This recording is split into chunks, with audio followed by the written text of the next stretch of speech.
Welcome, welcome. I'm so excited this morning to bring you just what I think is just a beautiful little top. One of the probably favorite things I've ever made for myself. I just really, really like it. So we're going to just show you how, just a few pointers, very easy to do. I think you'll love it. I do. I hope you do. So we called this the dual bias tank because there are actually two layers. So you're going to cut let's go through the process. Sorry, I start getting rambling and I thought, okay, First the pattern, first the inspiration. You know, years ago I was talking to a designer that is pretty famous, and I asked her where she got inspiration.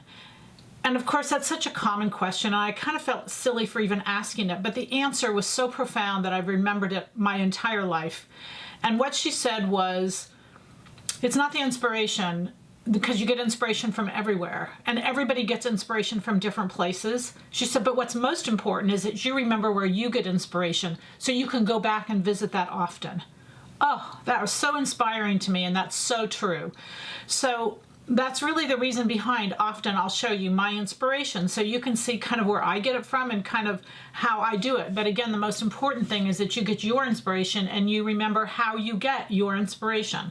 So I'm going to start with this first photo, this black and white. I love this black and white check. I just love black and white, you know. I mean, I think most of us do. It's extremely classic, popular, all those things you can say about it. Love black and white. But then I saw this next picture. And what I loved about this picture was just the casualness of it, just everything. The top itself, I just loved. So there's many ways you could have done this little tank that I did. There's a couple fabrics. There's a pink, 3567. You'll want to look at that. There's a new one, 3573. Those are all great fringe where you could duplicate this look exactly right. I chose this because that first picture, I love that black and white, and what I was trying to do is merge the two. So the fabric that I'm using is 3581. It's a 4-inch, check, a 4-inch. It's large. So with anything that large, chances are you'll go to the bias, and that's what ended me up on the bias. So that's kind of my thinking of my head. The tank top, 514, very simple, very easy to use. You have it, it's like our best friend. We pull it out when we just need a great little top, and we go from there. All right, so then the next picture I want to show you is when we go to do bias.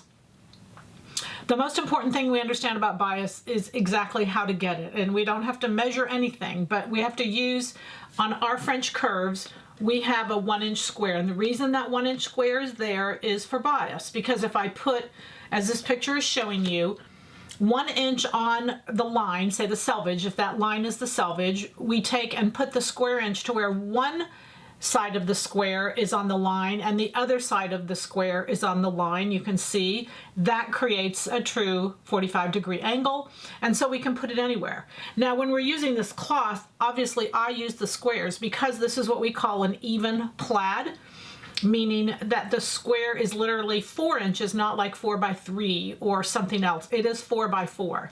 So I can just lay my pattern literally across the center front. I can lay it right across the plaids, and I can fold it in half, bias, and I can do the same for the back.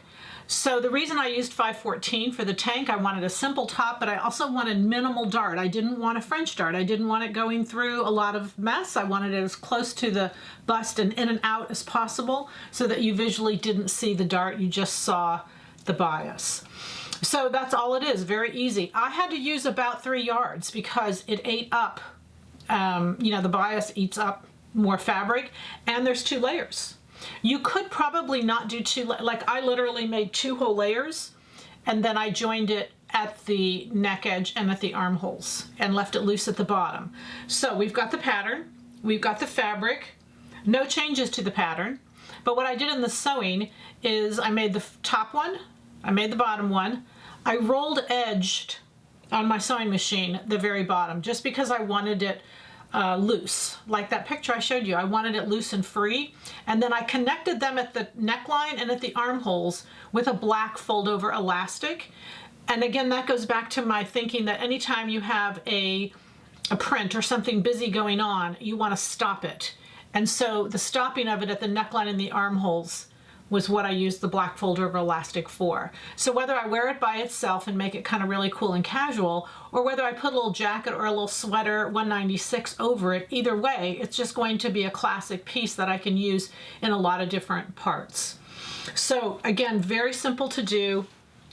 I just hope you love it. I honestly, the feel of this fabric is incredible. And somehow over the years, I'm going to invent a way that you can feel fabric on the internet because it's just, you know, I loved it, but when I felt it, oh, it was just incredible. Happy sewing from Silhouette Patterns.